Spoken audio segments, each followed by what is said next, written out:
Тэгэхээр жанжив төчлийн хийд өнгөрсөн жилүүдэд яг ямар ажлуудыг санаачлан зохион байгуулав. За миний одоо яг ойр мэдж байгаа жишээ гэх юм бол осол аваар гардаг автозамууд дээр очиж нам нар маань зодлоожингийн ном уншиж тухайн газрыг бас дахиж осол аваар гаргахыг бууруулах, ард иргэдэг өвчсөн сэргийлэх талаар их үр дүнтэй ажил болсон. Автомжтой аваар осол болдог замууд байна гэж. Энийг бол хар цэг гэж тодорхойлж байгаа. Эдгээр газруудаар бид нэр ТВ-с телевиз, замын цагдаа, жанжив төчнөлийн хэд хамтраад 32 цуврал нэвтрүүлэг хийсэн. 32 газар ном уншсан гэсэн үг л дээ. За тэрнээс гадна бол буян тухай спорт цогцлборт жилийн засал ном одоо шинэ сар гарахаар тийм ээ. Жилийн засал номыг хүн төлбөргүйгээр хуран үйлцснээрээ 2 удаагийн арга хэмжээнд маань нийт 10,000 гаруй хүн оролцсон байна. За тэрнээс гадна бол одоо Чингэлтэй хайрхан дээрээ цул чулуугаар өндөр гэгэний хийцээр ногоон цагаан 2 дархийг бурхан багштай нь одоо 5 м орчим өндөртэйгээр суурлуулн залж энэ халах түмнээ монголчуудаа тэр чигээр нь энэ Улаанбаатар хотод ажиллаж амьдарч буй энэ сая гаруй иргэдийг гинтийн аваар осол цаг үсийн зовлон болгоноос хамгаалах болтугай гэж энэ 2 сайхан дархийг бүтээн заллаа да. Таны яг энэ хийж хэрэгжүүлээд байгаа бас нэг ажлыг одоо үзэгчд бол одоо мэдж байгаа цувралаар гарч байна. За тэр нь бол одоо Швейцарын хөгжлийн агентлагтай хамтраад баримтат кино нэвтрүүлгийг бас хийж байгаа. За энэ талаараа бас мэдээлэл өгч. За ер нь бол монголчууд нүүдэлчин соёлтой өвөг дээдсийн маань соёл уламжлал эдгээр бол маш жижигхэн юмд хадгалагдаж үлддэг. Түүнээс бодтой том одоо хот балгад тун ховортой улс юм. Манай нүүдэлчин соёлоос шалтгаалаад. Гэтэл Монголд хөгжсөн, дэлгэрсэн 3 үеийн дэлгэрэлт байна. Бурхны шашин, тийм ээ.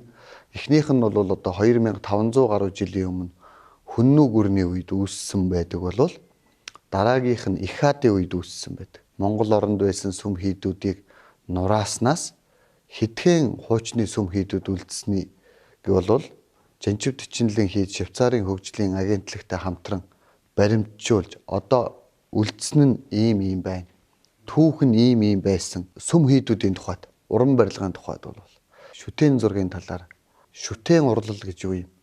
Эдгээрийг бол одоо нэг бүрчлэн сайхан тайлбарлаж үүх түүхтэй, үүссэн түүхтэй тэр 2500 гаруй жилийн өмнө анх бурхан багшийг одоо усанд ойлгоод зурж эхэлснээс ахуулаад бид бүгдийн өв соёлын гайхамшиг болсон торгон зураг буюу зэхт наамал. Торгоор зураг уралдаг. 16-аас 19-р зуунд бас л төгс хэмжээнд нь аваачиж. Үнэхээр эннээс илүү болохооргүйгээр нь сайхан аваачсан нарийн урлагийг бол бас гаргасан нэг анги хийлээ.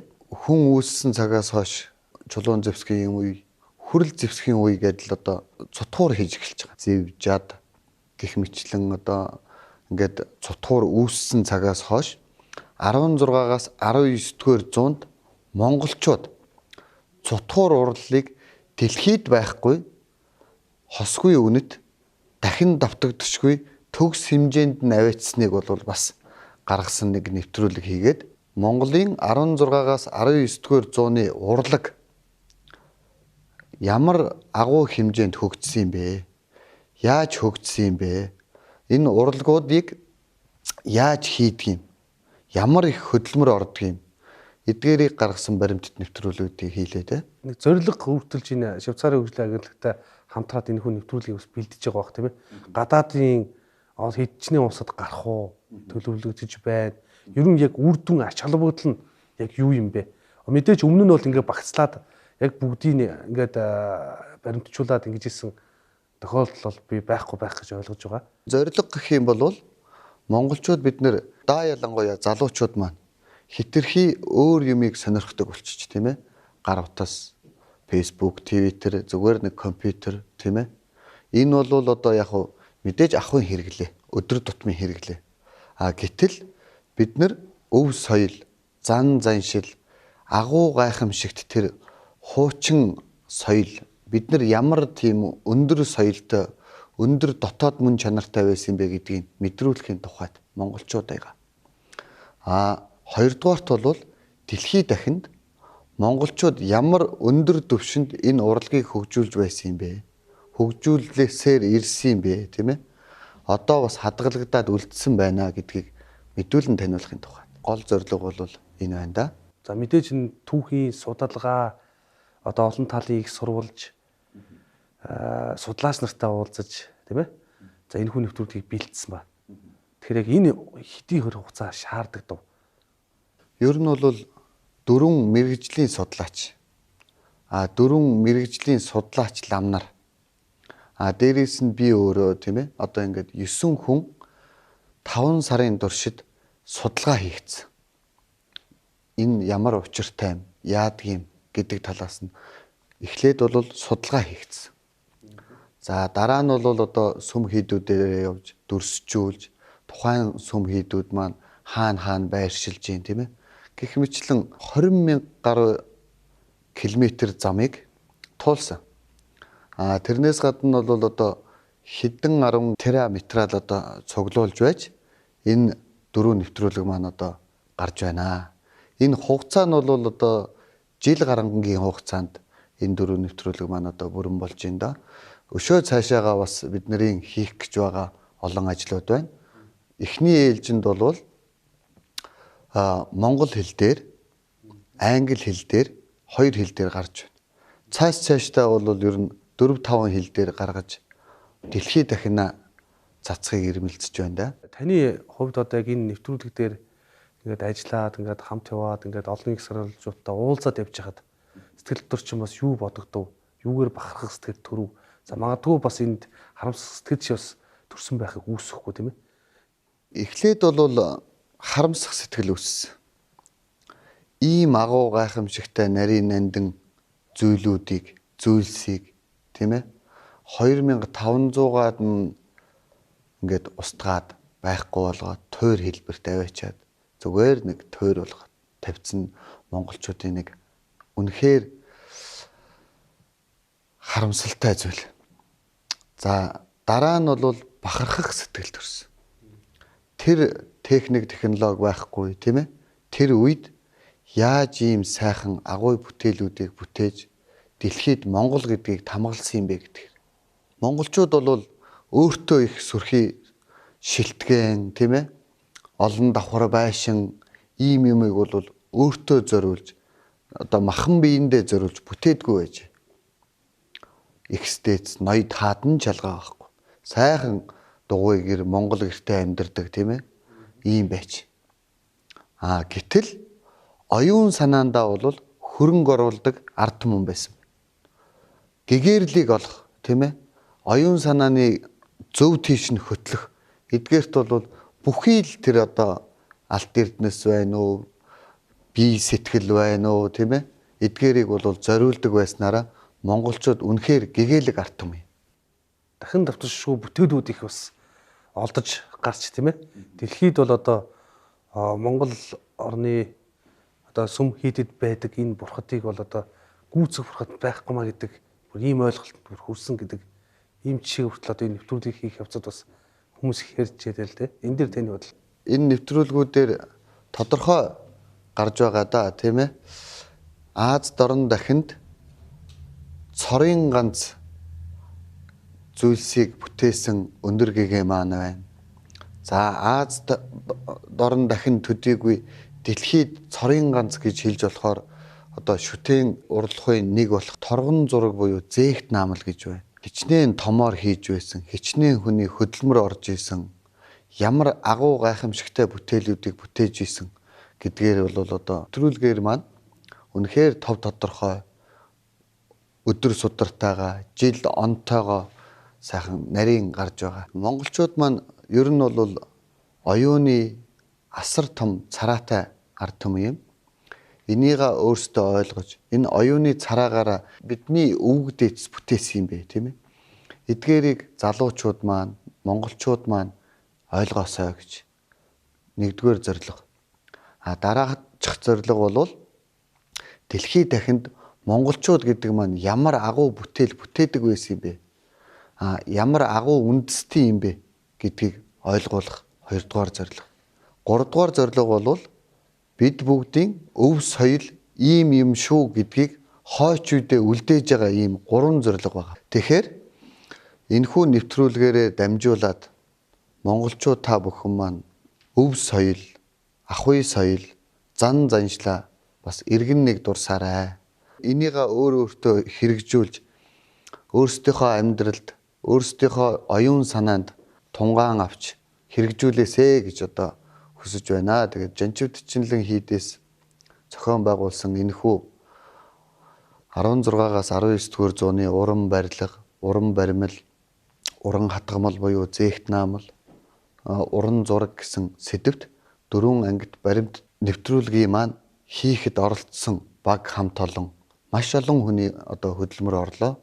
Эдгээр тэ бүгдээрэнд нь баярлалаа. Чин сэтгэлээсээ баярлалаа. Дээрээс нь Монголын өв соёлыг хойч үедээ үлдээхэд гүн тусалцаа үзүүлсэн Швейцарын хөгжлийн агентлагта бас их баярлсан талархснаа илэрхийлж байна. За бас энэхүү 4 ангит нэвтрүүлгийг Монголын үзэгчдэд хүргэх бас телевизүүдтэй хандаж бас та юу гэж хэлэх вэ? Үнэхээр энэ нэвтрүүлэг маань бид бүгдийн зорьсноор хүсснээр Монголын өв соёлыг өөртөө шингээсэн, агуулсан нэвтрүүлэг болсон бахаа гэж тун итгэлтэй найдвартай байна. Тийм учраас одоо телевизүүд маань өөрсдийн боломж бололцоогоор олон түмэнд түгээж, ялангуяа залуучуудын одоо анхаарлыг эдгээрт хандуулаасай гэж хүсэж байна да. За баярлалаа. Таны цаашдаа ажилд амжилтсэ. За баярлалаа.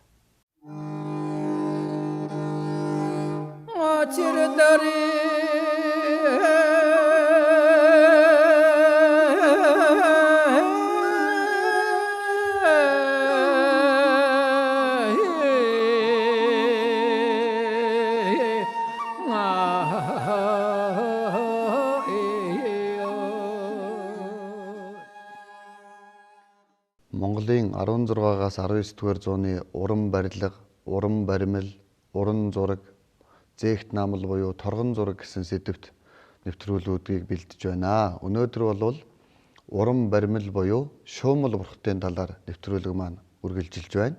Тэгэхээр энэ 3D гэж ярьдаг бүтэн бодиттой бит байдлаас нь хүн дүрслээд харуул хүнд төрөх сэтгэгдэл нь арай нэг амьдлаг, арай нэг ойрхон болж ирдэг. Бодиттой тэр хөдөлгөөнтэй байдлыг илэрхийлсэн одоо объемны байдалтай дүрсэлж хийж байгаа байдлаас нь одоо зураг, баримл гэж үндсэндээ ялгаж ийн л та. Урын ухаан, гарын ухаан, ухааны ухаан, нүдний ур энэ 3 нь жигдэрч байгаа ийм хүнийг л да өгдөөц маань дархан цолыг өгсөн болов уу гэж боддгийг.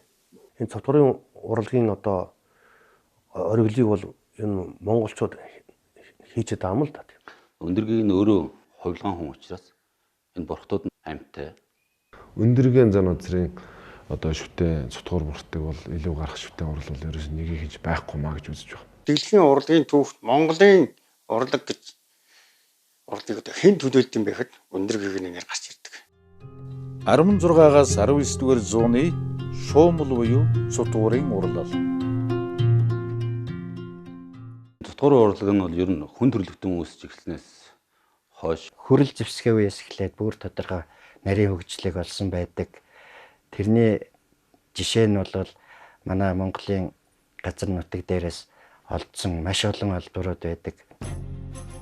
Манай эртний өмнөх 2000 жилийн тэртегээс Евразийн хээр тал нутагт хөрөлөөр хийсэн эдэл өргөн тархаж эхэлсэн бөгөөд зэсийг цагаан туглах, хар тулахтай хольж хайлуулан хөрөл гэдэг шинэ холимог төмөрлөгийг гарган авч үйлдвэрлэлд нэвтрүүлснээр хөрөл зэвсгийн үе эхэлсэн гэж үздэг. Тухайн үед хэрэглэж байсан хөдрийн уурхай, хөрөл хайлуулдаг байсан зуух, хөрөл идэл цутгатай хэв зэрэг нь Монгол орны нутаг дэвсгэрээс цөөнгүй тоогоор олдсоор байна. Энэ үеэс цутгуурын урлал эхэлсэн гэж эрдэмтэд үздэг. Түүхийн мянган жилийн үеэр нийтийн тооллын өмнө хүннүг үрний үед төмрийг гаргуул сайн эзэмшиж эхэлсэн эдүлгийн зүйлсээс харагддаг.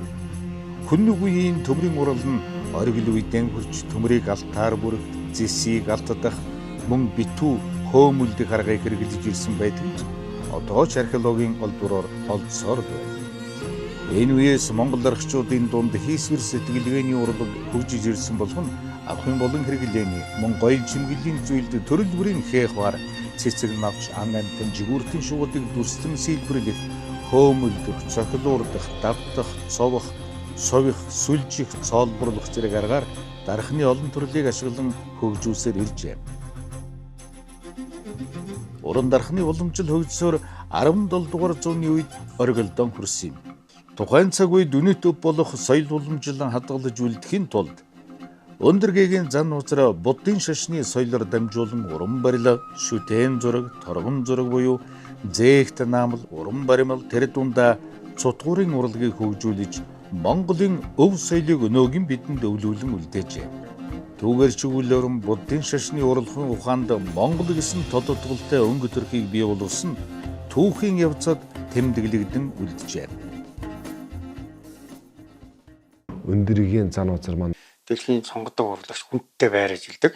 цутгуур бүртэг бол оргил туултанд хүртэл бүтээж чадсан. Төв Азийн монголчуудыг одоо Монголын урлагийг одоо төлөж дэлхийн сорьноос урлагийн томоохон төлөөлөгч болж байгаа.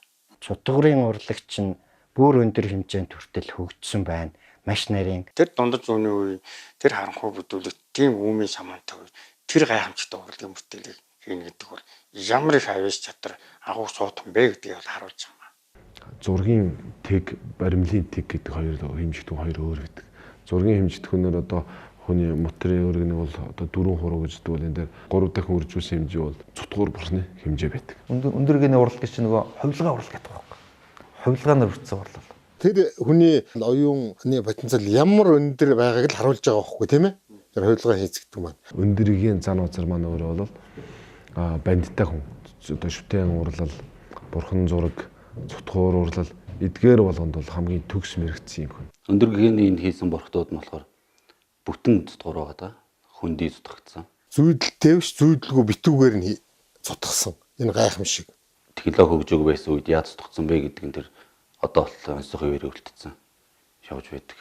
Цутгахтаа бол бас тал тавгар хавтгай цутгах эсвэл бүтэн цутгах гэх юм шиг ингээд энэ цутгуурын урлагийн одоо оргилыг бол энэ монголчууд хийчихэд байгаа юм л да. Метад цутгуур гэдэг чинь өөрөө гацрах нарийн технологи шаардсан. Бараг орчин үеийн эрдэм зингэлгээний ажиллагч үгэлдэ. Өндөргийн зан узар 1635-аас 1723 дугаар он. Монголын урлагийн түүхэнд цоо шин хуудас нээж нэгэн үеийн амьдралдаа мянган үед дурсагдах сод бүтээл төрөвсөн хүн бол анх дугаар богд өндөргийн зан узар юм. Өндөргийн зан узар гүн ухаан, гоо сайхан, бод сэтгэлийн илэрхийлүүлсэн шүтэн зураг, баримлын олон сонгодог бүтээл төрөвхтан шашны урлагийн тэг жаягийг бодит хүний гоо сайхны дээд хязгаар түргсэн дахин давтагдашгүй их бүтээлч байлаа. Бүтээж ирсэн түүхийн одоо арга ажиллагааны ярих юм бол 2-3 хэмжээний арга байсан юм байна. Тэр нь шавраа ингээд чингэвтер зуусч байгаа биерээр ингээд лам баримт дээр түрх маягаар ингээд явж ирсэн юм байна. Тэгээд өдөр болго ингээд түрхээр хатаагаа түрхэж хатаагаар ингээд зузааруулаад 1 см зузаан болгоч юм тийм усргүй битүү тийм хийж байгаа. Тэгээд тэр хэвийн лам баримт дээр хам шатаахаар лавна гэдэг хайр уусаа дуусмаар хөндөө болт юм байна. Тэр дотор нь чихтэй нойтон шавраар дарж ших одоо нэгэн сайн шигжиж өгч гаднаас нь бат тэр яг тэр технологиор ажиллаж сайн шигжиж байжгүй. Тэгээд байшилдуулдаг юм байна. Цутгуураа бол одоо доод талаас нь цутгадаг тийм ээ. Одоо үлми юм уу доод одоо суурнаас эхэлж цутгадаг юм байна. Гол нь хамгийн жоохон тэр шавар хэвээ авах тэр. Лавыг нь гаргаж гойж үснэ дараа хэвээ чатаад юм өндөр температурт. Доороо ээж одоо 1250 градус хүрч чатаад юм байна. Ингэдэг нь одоо хэвээ өөр бат бөх хагаралгүй болгоод юм байна. Тэгээд тэр хэвээ шатааж явтаа уран баримт тохирч нь тодорхой жорын дагуу тэр хүрлээ гаргаад хайлуулад хүрлээ бол урсамтгай шанартай болоод хайлаад ирэнгүүсэнд хөрөөгөө сутгадаг юм байна. Тэгээд сутгачаад 3-5 цагийн дараа ч маш нарийн багзаар эвтэйгэн жогж гаргаж авдаг. Тэгээд металл нь гараад ирнэ. Тэр металл дээр одоо мэдээ тодорхой хэмжээр ардсгал бүрчгэрээ болгоод тухайн үед одоо хуурайд засаж явуулах. Ерөөсөө анхны бүхэл элементүүд орно шүү дээ. Илүү дутуу юмнууд илүүг нь авт дутууг нь гүйшээс одоо дутуу гарцсан бол тэр хичээг нь одоо гагнах маягтай. Ингээд янз бүрийн технологиор туурын технологи ерөнхийдөө нэг иймэрхүү маягаар явагддаг. Тэгээд нүднийхээ ур ухааны ур гарынхаа ур гурыг гаргаж уралдуулж хагаад сайхан бүтээл гаргадаг. Хөндий их нэмхэн зүтгдэг байсан. Тийм учраас тэр зүтгуур бүртүүн маш их хөнгөн байдаг. Металл дээр өөрөнд дээр нь будаг одоо тогтдоггүй. Тодорхой нэгэн цаг сэвтээ дундаг учраас нэг бол одоо алтаар бүрдэг нь металландаа ч цохилддог. Өндөр гэгэний сайхан манай бурхтууд байна. Одоо дэлхийн алдартай том бурхтууд дотор багш бүгдийн тгийг татаж үтсэн. Судалгаа хийгээд тэгтэйгээ нийлж гин үү, яаж гин гэж шалгаж өгөхөд өндөр гэгэний бурх нь бол яг нийлсэн баг. Нэг ч чуруу алдаагүй. Энэгээр бол манай монголчууд ч яг хэмжээс бол алдаагүй мундаг хийж чаддаг гэдгээр нь бол алдартай. Дэлхийн маш олон бурхтыг судалсан энэ бурхан багшийн хувь хэмжээний онолоор энэ цутгуур шүү дээ чинь тийм ялангуяа бүр. Тэгэхэд ингэж бүр зурснаас илүү ийм нарийн хэмжээтэй. Тэгээд бүх талаасаа, дээрээсээ, хажуугаасаа, араасаа, тийм ээ, өврөөсөө бүх талаасаа ийм төгс байна гэдэг бол энэ бол гайхамшиг юм аа. Өндрөгийн ногоон дээрх нь их алдартай л да. 9 алгатан буюу 108 хурууны хэмжээтэй бурхан. Яг тэр хэмжээсээр нь тэглэхэд ингэж маш нарийн таалж нь араасаа хүртэл. Аль талаас. За өндөргийн зан удирдлагын ингээд бүтээлүүдийн хооронд ялгааг хараад байхад бол ногоон дээрх бол одоо их хүний тэр гайхамшигтай уян хатан тэр их хүний дотоод сэтгэлийг гаргаж чадсан байхад Цагаан дээрх бурхны хувьд бол охин хүний, эмэгтэй хүний дотоод гоо сайхан, гадаад гоо сайхан тэр мөн чанар төгс хэм хэмжээс хэлбэр эдгээрийг өөртөө шингээсэн нь гигантны маань бүтээсэн бас нэгэн гайхамшигт бүтээл юм. 21 дээрх бол одоо энэ дэлхийд хаач байхгүй ийм хүний оюуны энэ хөгжилд бол хувь нүүрсэн том бүтээлүүд байгаа.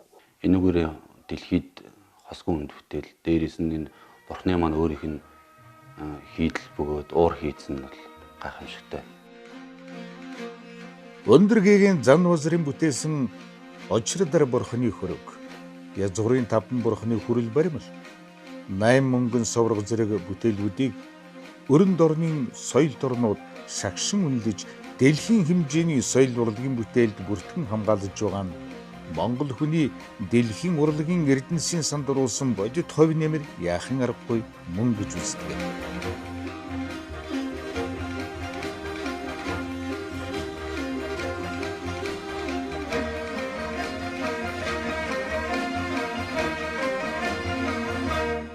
Бурхныг бүтээхдээ бие лагшингийн төгс хэмжээнд сайхан бүтээх. Төгс хэмжээнд бүтээсэн бие лагшинг хувцас, хадаг, таншин, орхимж зэргээр нь сайхан гоёх. Энэ гурав бүгдээрээ байгаа боловч биеийн хувцс нь дарахгүй. Хувцсын чимэг зүйлт нь дарахгүй. Ингэснээр гуруулаа байгаа боловч төгс хэмжээсэнд байгаа тэр бие лагшин бол шууд илтэд сайхан харагдж идэг. Энэ бурхтууд бол ямар ч алдаа байхгүй. Хаанаас нь ч харсан ерөөсөө ямар ч өө байхгүй. Тэгээ бүх юм нь төгс хэмжээнд хийгдсэн. Бараг одоо ингээд харахад одоо ингээд биеэр нь бараг ингээд уян налархаа металлаар цутгаж хийсэн юм нэ. Гар хуруу нь бараг ингээд бараг булбарын хүүхдийн гар шиг бараг судсан л угшаад бараг мах шиг нэг бүр уян хатан бүртэл чанарыг хүртэл нарийн гаргасан. Тэгээ одоо энэ ихэд одоо төгс эрдэнэ бурхан, цагаал шүүгэл бурхан гэд бүгд байж байна тий. Энэ үйл бүтээш бурхан бай. Одоо энэ ихэд одоо энэ үйл хямрагч бурхан. Энэ бол хэмжээ бага боловч хамгийн нарийн төгс шийдлэр хийгдсэн. Тэгэхээр энэ бол өндөр гэгэний одоо бурхадын өөрийн мотрын уурын хамгийн оргил нь юм. Одоо энэ өндөр гэгэний очирдар бурхан бол манай гандаа хийдийн нандин шүтэн, хаалх түүний маш нандин шүтэн. Энэ бол бас цэвэр цотгоор гэгэн гэрлийн чанартай байх, тийм тунгалаг байх чанарыг хүртэл ийм баримл дээр нарийн гаргасан юм гэж байхгүй. Бурхны хувь хэмжээс болоод тэгж аяг дээрээс нь авч үзэх юм бол гадны энэ өөр Азийн орнуудын бусад бурхтуудтай ингээ харьцуулах юм бол хувь хэмжээ тэгийн хувьд бол ямар ч алдаа байхгүй. Энэ сайхан одоо цохилдлогоог маш сайхан дээд төгс хэмжээнд уралсан биш. 16 дугаар зуунаас Монголд хүчтэй дэлгэрсэн гигантны маань энэ сайхан цутгуур урлал бол бурхны шашинд том шинжилэл хийсэн байдаг юм. Энэ нь юу хэлээд байна вэ гэхээр Непал хийц, Төвд хийц, Хятад хийц бол арай одоо бурхтыг бол нэг хүнээс том, арай сүрлэг, хүнээс арай өөр юм гэдгийг гаргаж үзүүлэхийг хичээдэг байсан бол гигантны маань энэ хийц бол хүн өөрөө гэгэрж бурхан болдгиймаа гэдгийг дэлхий даяар зарласнараа гигантны маань одоо бурхны шашинт хийсэн томоохон одоо шинчлэл юм. Өндөр гэгийн зан узар 17 дугаар зууны Монголын нийгэм улс төрд онцгой чухал үүрэгтэй байснаас гадна шашин соёлын хөгжилд үнэтэй хувь нэмэр оруулсан юм. Зан узрын баримлын урлын бүтээлүүд нь цутгуурын чанд нарийн арга ажиллагаанд суурилсан ураг хийцийн өндөр дээд түвшинд бүтээгдсэн байдаг. Өдгөө дэлхийн бурхны шашны урлагт өндөр гэгийн зан узрын хийцгэсэн нэр томьёо нэгэнтээ хүлээн зөвшөөрөгдөж түүний тэг жайгийг дагсан өндөр гэгэний дэг сургууль өнөө хүртэл тасралтгүй уламжлагдсаар байна. Тухайлах юм бол зан узаргаагаас тэрний дэг сургуулиас үүдсэн бүтэн цутгавар гэдэг гайхамшигтай цутгавар гарч ирсэн байна. Орчин үеийн бүтээлчид бол ер нь Европын ч юм уу бүтээлчид бол салгаж цутгаа дараа нь эвлүүлдэг байхад зан узаргаа бол бүтнээр нь цутгадгаараа онцлог байсан. Энэ бол гайхамшигтай. Монгол нутагт дэлгэрсэн гигантны маань сургууль хийц бол монголчууд бидний үнэхээр бахархаж, үнэхээр цааш нь хөгжүүлж авч явмаар гайхамшигтай сайхан урлал юм. За одоо энэ өндөр гэгэний сургууль хийцэн бурхан шүү. Тэгэхэд энэ дээр би урдаас нь ингэж тэгж нэг үзэж байгаа. Тэгээ хажуугаас нь ингэж тэгж үзэж байгаа юм бас. Хаанаас нь ч авсан нэг ч хэмжээ зүрхэхгүй байна. Хамгийн гайхамшигтай. Тэгээ би энэ Төвд энэ Бутан, Хятад дорн дахны алдартай бүх бурхтууд дээр энэ хувь хэмжээний шалгалтыг хийлээ. 60% л хүржил байвал хамгийн сайн нь л тэр байна. 100 хэмжээ хүртэл ингэж хэмжээ зүрхгүй ингэж хийгдсэн нэг ч бурхан алга. Өндөр гэгэний дэг сургуульд гас ирснээр одоо буддийн одоо баримлын урлаг, ялангуяа сутгуурын урлагаас маш том нөлөө үзүүлж чадсан. Өндөр гэгэний үеэс одоо хүртэл тэр шавь сургалт хийдэг бол хичээл одоо сургууль дэг жагийн юу л одоо хүртэл явагдаж байна. Монгол дархны энэ урлагийн бас нэг онцлог нь шавь сургалт гэдэг мундаг юм байдаг. Шавнар хамгийн анх одоо ирээд одоо төшөө өнгөлж эхэлдэг байгаа. Тэр төмөр төшийг одоо зөвхөн зүлгүүрээр гараараа зүлгэж өнгөлдөг.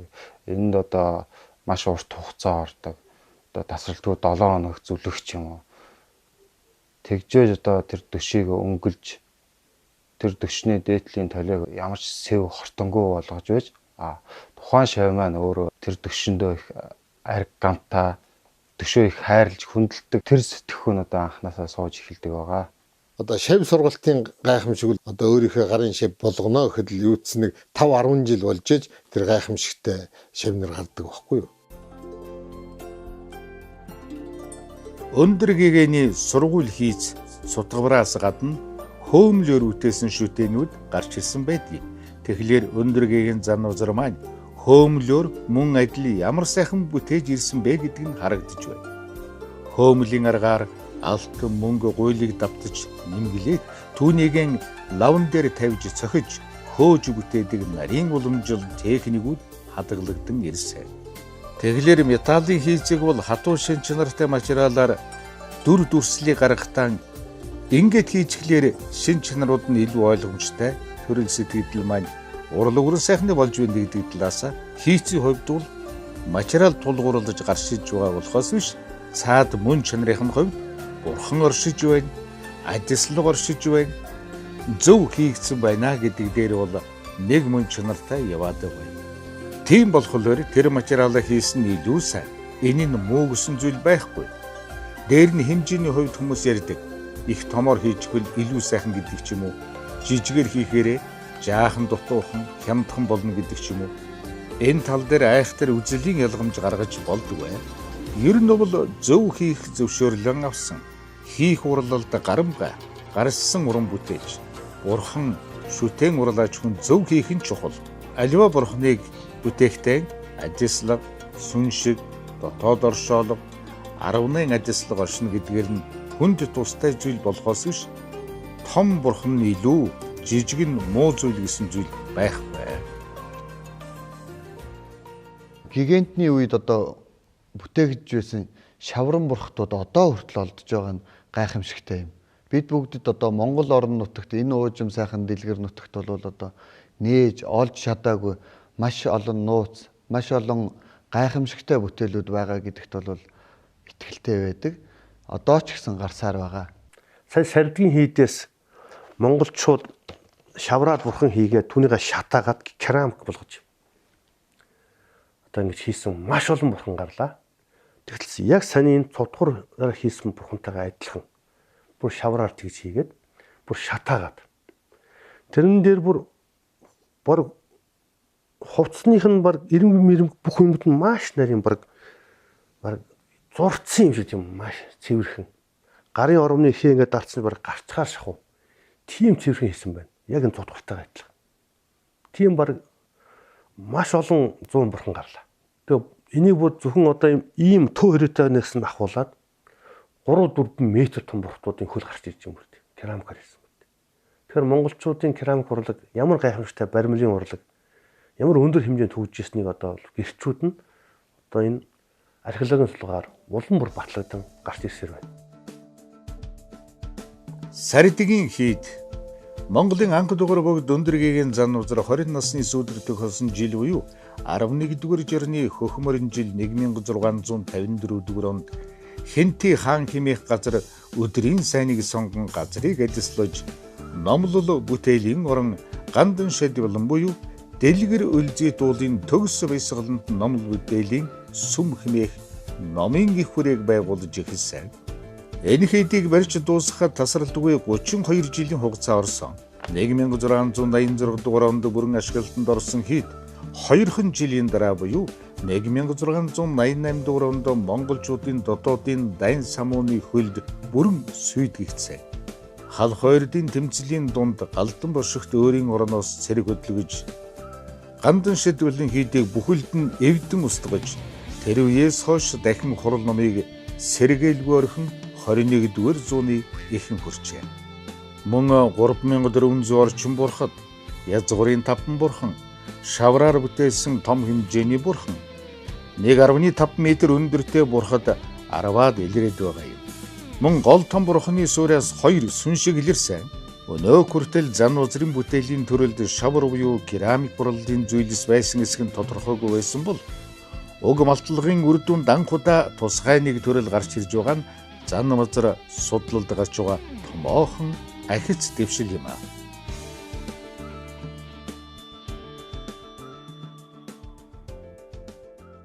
Шавар хийвэ гэдэг чинь цутгуурын гол түүх туслах материал болж энэ чинь салцгүй холбоотой болчиход байгаа металтай.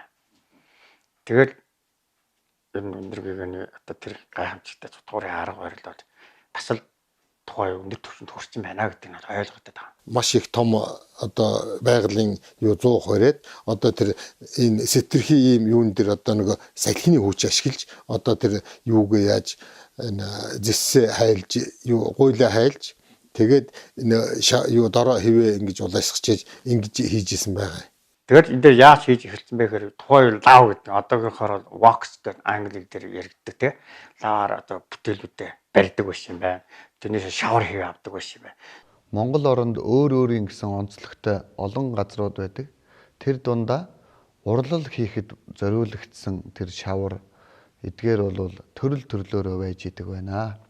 Шавраар бүтээсэн бурхад бол одоо өөрийнхөө нөгөө материалын шинж чанараас болоод өшөө илүү улам нарийн гоёмсог, өшөө илүү хийц, загвар эдгээрийг гаргаж болдог байх нэ. За шавраар барих нь хамгийн гол нь одоо бид нэр шавар болон одоо цаасан шаврыг хослуулсан янз бүрийн одоо эдээр бид дандаа нэмэх мэгээр хийж байгаа юм л та. Нэмж одоо барих. Мөн бас нэмж барихтаа бас тотгош нь бас ухаж барих янз бүрийн арга давхар хэрэгтэн. Энэ маань одоо ингээд томоор барина. Хэрвээ маш олон хийх гэж байгаа бол тусгай хэв хийгээд хэвэндээ дандаа бас хэвлэх буюу барлах тийм ээ. Дарж гэх мэтлэнгээр янз бүрийн арга хэрэгжилж баримлыг бүтээн. Тийм сайхан шаврууд л одоо энэ тэнд байгаа шүү дээ манай Монголд бол. Тэрийг аваад шүүгээл ингээл нундаглаад тэр чинь бас юмтай холноо бас. Мотор цаас мас гэх мэт ч юмтай холж байгаа сайхан. Тэгээд юус ингээл нундаглаад нүдэж. Сайхан болгож байгаа. Тэгээд сайхан баримшигл болгочих жоох. Уран дархны урлаг маань хэлгүй ерөөсө хүнд юм ярьдгүй өртрөө өөрийнхөө үйл хөдлөлөөр ард түмэндөө оюуны айгүй тийм гэгээр л өгдөг юм байхгүй уран дархан гэдэг чинь. Манай Монгол дархан урчуудын болоо хөөмлөөр бүтээсэн олон нарийн бурхтаас гадна мөн одоо эд дэлхийн хэрэглээний зүйлс зөндөө байдаг. Алтан мөнгөн бурхтын завья, бурхтын дом, баяг, сав суулга бүгдийн одоо нарийн одоо хөөж бүтээсэн нарийн уламжлал маш ихээр одоо хадгалагдсан байдаг. Тэр Монголын баримл энэ урлаг энэ одоо ялангуяа цутгарын урлаг гэдгсэн баримлын одоо баг оргил юм л та тийм. Энэ бүгдийг ийм хэмжээнд хүргэж яасан. Монголын уран зураг, уран баримл, уран хадгамал буюу зээгт наамал гэсэн 4 ангид баримтат кино нэвтрүүлэг маань үүгээр өндөрлөж байна.